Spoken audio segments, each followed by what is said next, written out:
I'm Mike Vardy. Meal planning is important because it prevents us from being a disappointed wreck when dinner time comes around and we have no clue what to make, or even if we have the ingredients to make the meal. It's a time and a money saver, but most importantly, it frees up valuable brain space. Creating a meal plan prepares us for the week to come and gives us peace of mind that we're organized and can feed ourselves and our family. That's why I do it, and that's why Plan to Eat helps me do it. Your subscription includes access to the Plan to Eat website and fully featured mobile apps on iOS and Android. And Plan to Eat gives you the tools to clip and organize recipes from any website, the ones your family loves and that fit your dietary preferences and needs. And you can create a meal plan around your schedule. Then what happens is the Plan to Eat software automatically creates an organized shopping list based on your plan. So sign up for your free trial at plantoeat.com/timecrafting. That's plantoeat.com/timecrafting. The coupon will be automatically applied to your account and can be used when you're ready to subscribe. It's valid for new customers only. Give Plan to Eat a try today. And this is the Productivityist Podcast.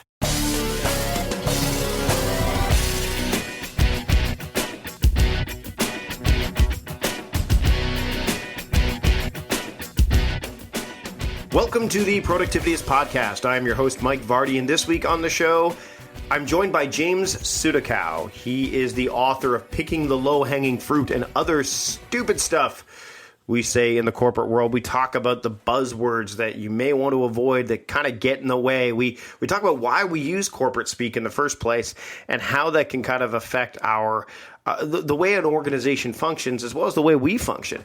We talk about the idea of how to stop doing that, how where you can begin to start seeing some of these words come to an end, and why plain speak is just a better way to go. We get into that and a whole bunch more here in this episode of the show. It's a fun conversation, and I'm glad you're here to join me for it. So let's just dive into it. Here's my conversations with James Sudakow on the Productivityist Podcast. Enjoy. I'd like to welcome James Sudakow to the Productivityist Podcast. James, thanks for joining me today. Yeah, thanks for having me.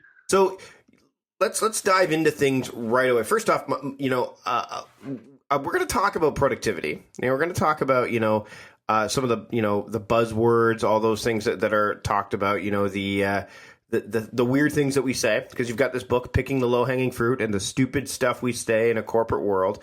I love the cover, by the way. Absolutely love the cover. I want to talk a little bit about just not only we're coming to the end of the year as this episode is airing, and why not be timely right off the top? And as we head out of a calendar year now, I don't start my year in January, but a lot of my listeners do. I kind of start my year to mirror up with the kids' school year, but as we're wrapping up this year, what are some of those weird things that we're saying, that we should really get out of saying going into 2017, and maybe offer some replacement value words so that people can go in with, for lack of a better term, resolutions that they can use. So let's start there. No, that's a great place to start. And, there's a few, how buzzwords go, some have longevity and you just keep hearing them year after year. And then there are some that become like these trendy buzzwords that just get overused to the point of nauseum. And that's I think what you're asking, like, what have we just been abusing this year that we should just retire? There's probably a few that come to mind. The first one that just I hear constantly too much is ecosystem. And I don't know if you've heard this one, but somehow in the business world, we've turned the words around like structure or infrastructure, and we started calling it ecosystem. And I don't know if that's something that the global warming and environmentalists should feel proud of, that somehow in the business world, we've taken their term and are starting to apply it to our world, but it gets abused and it gets used so frequently. And really, it's just I get the concept of it. It's actually a really good concept for us, which is, hey, we need to understand that things are interdependent and that things are integrated. And when we do something over here, it has an impact down way over there. And so the concept of an ecosystem makes a lot of sense. But I've even heard people joining a new company and they'll say, yeah, they talk about our structure and our org structure as an ecosystem. I'm not totally sure what that is, but I just call it org structure. So it might just be simple as just to kind of go back to what we all know it is, which is just kind of how the company is set up instead of calling it an ecosystem. So I don't know if you've heard that one, but it's out there a lot. I've used it a few times, I must admit. So have I. I have to admit. I have to. So that's a big one. The other one that I hear a lot, there's probably three that I hear the most. The second one that I hear used extensively is the concept of the pivot. And I grew up as a basketball player, so I knew what a pivot was, when I was in basketball practice. What's the center? Isn't that the center? The center is called the pivot. The pivot, yeah. You just kind of shift, so you're looking a different direction, right? And so in the business world, they've started using the concept of the pivot. I think it originally started, again, with good intent, this concept of a career pivot. Like we all get to different places in our careers where, there's options and we might go left or we might go right or we might go this way or that way. And so they started talking about career pivots, which made a lot of sense. But then, of course, as we do, we started saying, well, we could apply pivots to everything. And I literally was sitting in a meeting the other day where someone said, okay, it's time to pivot to our next meeting topic. And I said, well, now we've completely lost it, right? If we started talking about important things like career pivots, and now we're talking about meeting topic pivots. So the concept of the pivot as a way of just talking about shifting, we should keep that, in my opinion, to the really important things and not things like, we're going to go to another topic. So I don't know if you've heard pivot, but that one has been out there a lot. I hear the term, that I think the term pivot really got into the zeitgeist for people to use more often with that Friends episode.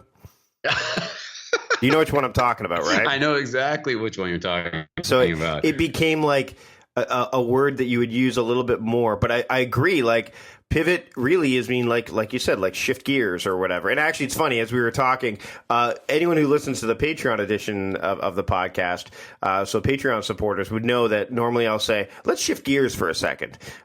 Instead, I don't say let's pivot. Well, now you can. Now you can do it for another 6 weeks. 8 weeks. I'm going to let you do that. And then you got to stop. What's that third word? Because I have a feeling that now I don't use pivot very much. And you're right. It's used in the tech world a lot too. Actually. Oh yeah. It's generally when we're not doing very well with our current business model, or that's right. And really pivot almost in that sense means let's scrap everything we've been doing and start something new. Yeah. Well, and you bring up something really interesting, kind of in the tech world. It's got its own set of like business corporate talk. I remember when double clicking down became the big tech talk for drilling down. And it's like, wow, now we have two ways of saying something obnoxious. What's that third term?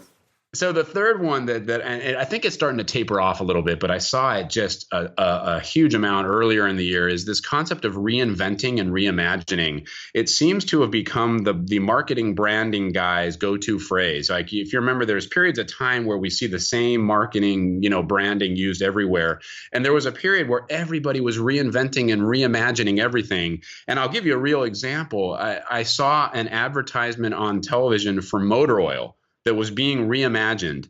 And I can only imagine myself coming home and telling my wife that hey, I got this new motor oil, and the reason I got it is they're totally reimagining it. And she would look at me like, what is wrong with you?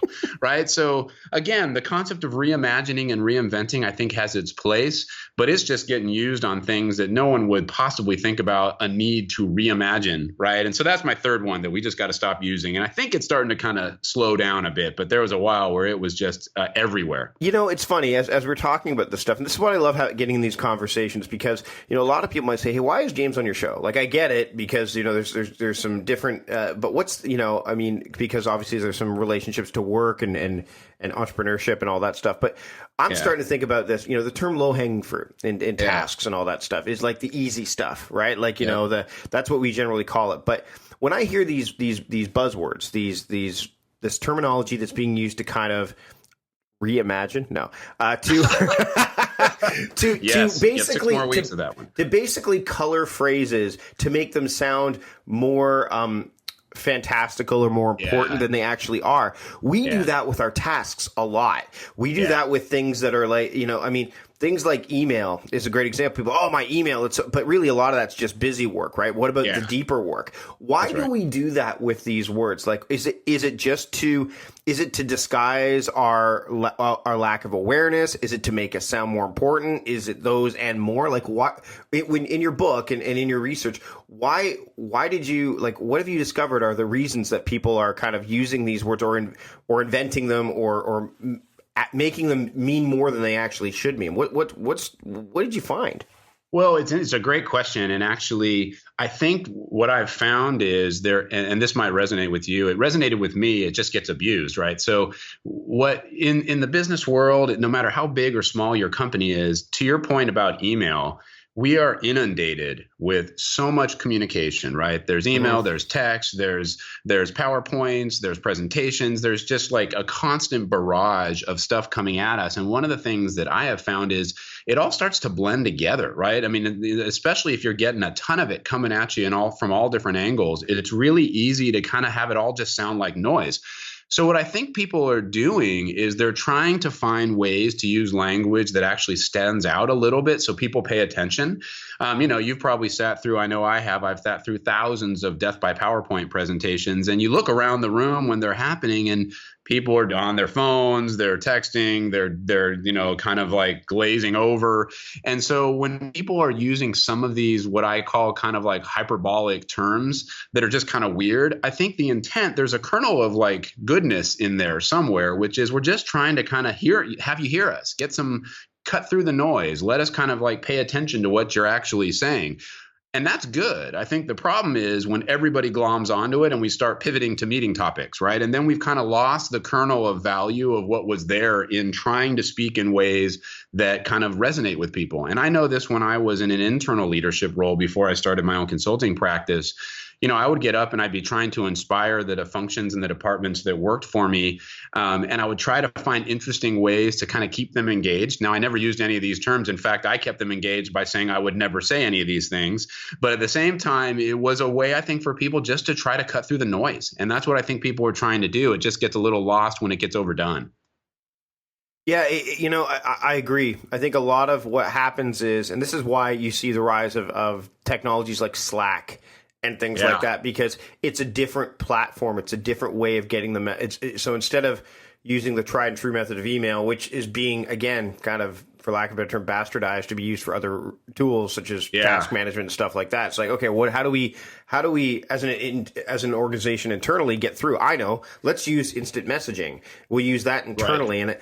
So when it comes to the terms that you're using, like words, how important is it for us to define the intention of these words versus just throwing them out there because we read or heard them somewhere? Like how important is it for us to kind of do that? And then how do we do that? How do we say, okay, we're going to define this term as such within our organization, or should we just basically be saying, look, let's just speak plainly and here's how we can sound great while doing so? Well, so I'm actually a big fan of the latter, of actually just speaking in plain English. But I mean, to one point, to your first question, I'll give you a great example of a term that's thrown out there that I just don't think there is a alignment on what it even means. Is, and you've heard this, it's used a lot, paradigm shift. Yep. Right. So you'll go into businesses and they talk about paradigm shifts. And, if you were to ask 10 people, what does a paradigm shift look like? I think you're going to get 10 different answers. And some of them will be like, I don't really care what a paradigm shift looks like. Don't talk to me about paradigm shifts. So I think it is important if we're going to use the words, we have to define them. I guess where I would go is I would say, why even use them?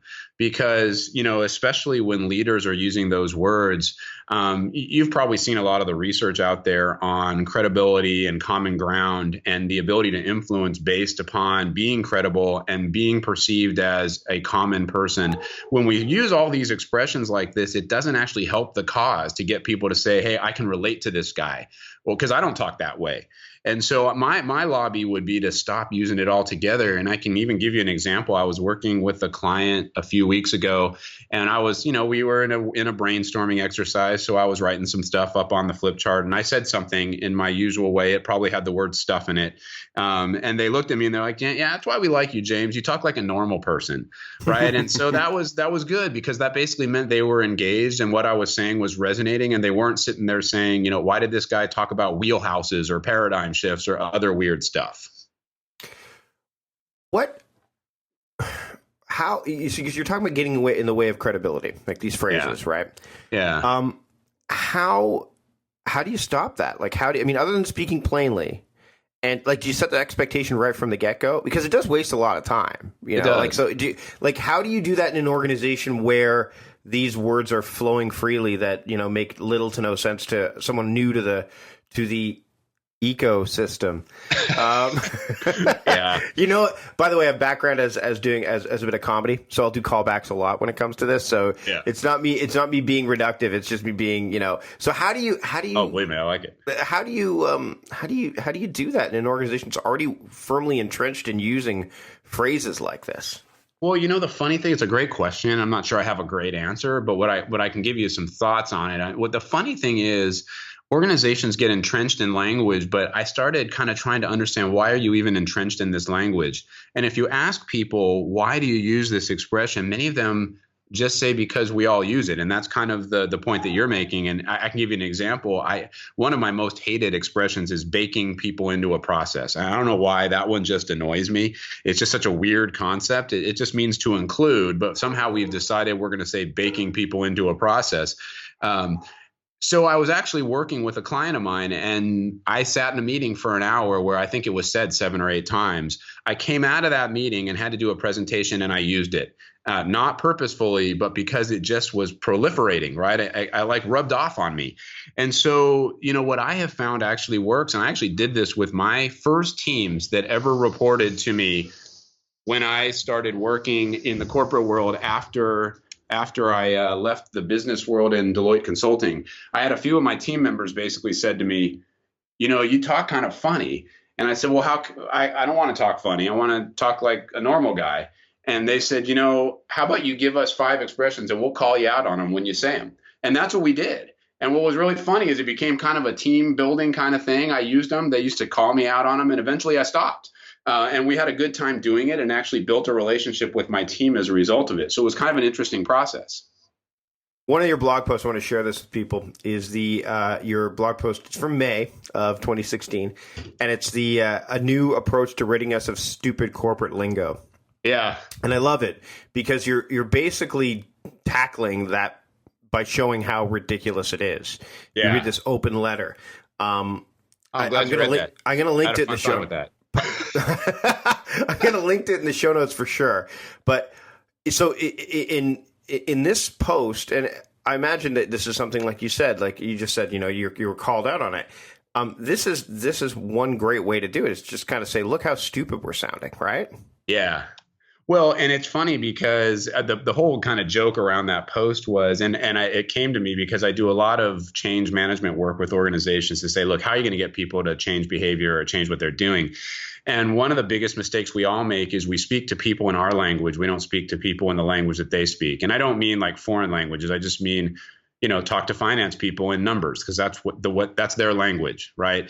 And so the joke of this post was, well, maybe we need to talk to people in jargon so that they even listen to us, right? So in some ways, doing what I did on that post was kind of an attempt to say, look how silly we look, just to your point. But it's also kind of got a little bit of a more subtle meaning, which is, hey, if you want to change behavior, we have to speak to people in a language that they're listening to. And if that means I got to confront you with how kind of funny we sound when we talk by talking the same way, then maybe that's the way to do it. And that's kind of what my team did to me, which was kind of funny when I look back on it. That's exactly what they did to me, whether they knew they were doing that or not. That's what happened.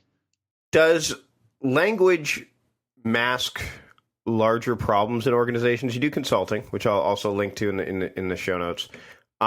Did you find that the lingo and the language that's used can mask larger problems in organizations?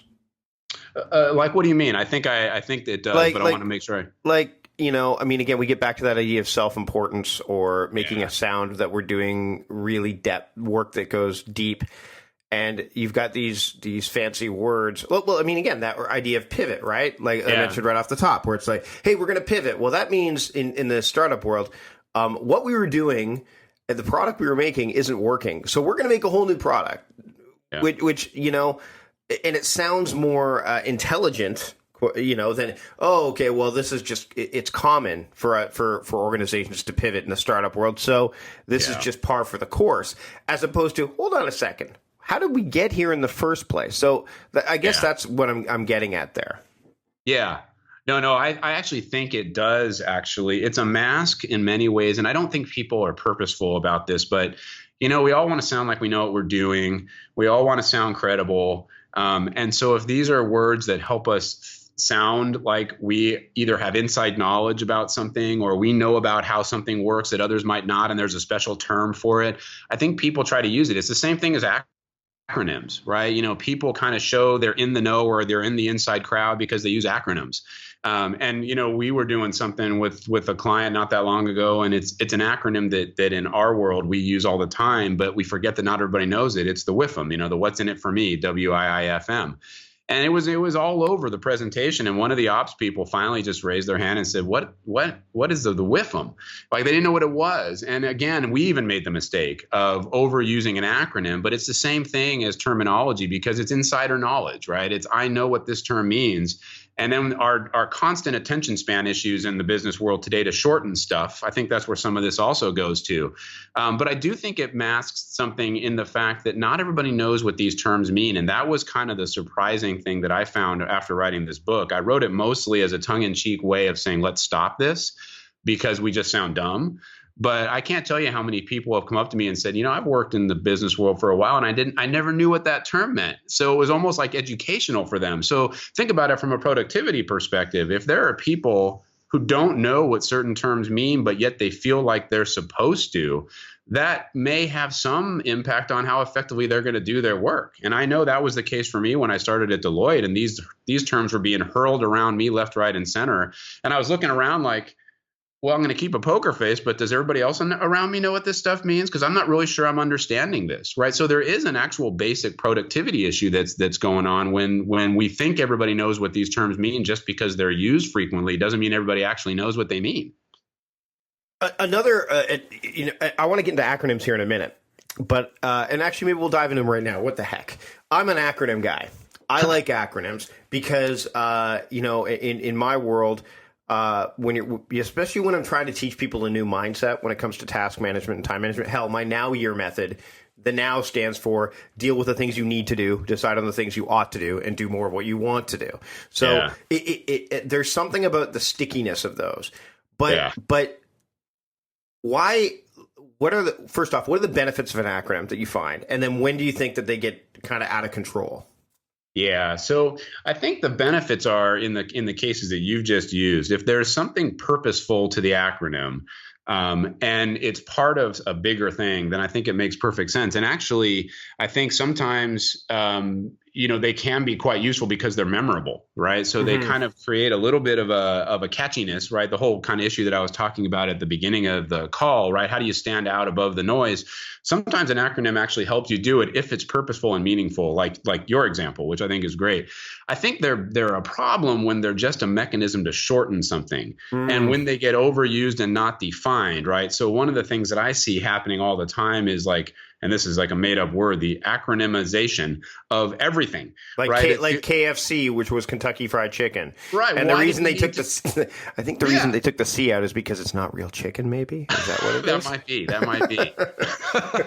But that's a great example because if you were to sit down and say, why did you turn that into an acronym? There's no good reason other than they're just trying to shorten it. Right. And I see that happening all the time. And then what happens is, and I'm on social media, so I do social media, but social media is a great example of it. We start speaking in sound bites and even acronym sound bites that nobody really has context for. So I think the really important thing is if we're going to use acronyms, similar to weird corporate jargon, but acronyms can actually be purposeful. We just got to define them for people. And that's what we should have done with the WIFM example. We should have said, hey, one of the things we're looking at here is what's in it for me, which in the rest of this document, we're just going to write as WIFM. But now that we know what it is, we can have that conversation. And that often doesn't get done because we just start speaking in acronyms in such short contexts. What do you do as a person, as an individual? You're in your own, what can you do as an individual to kind of stop the madness and stop, quote, picking the low hanging fruit when it comes to this stuff? What's one small win someone can start that maybe can result in a shift?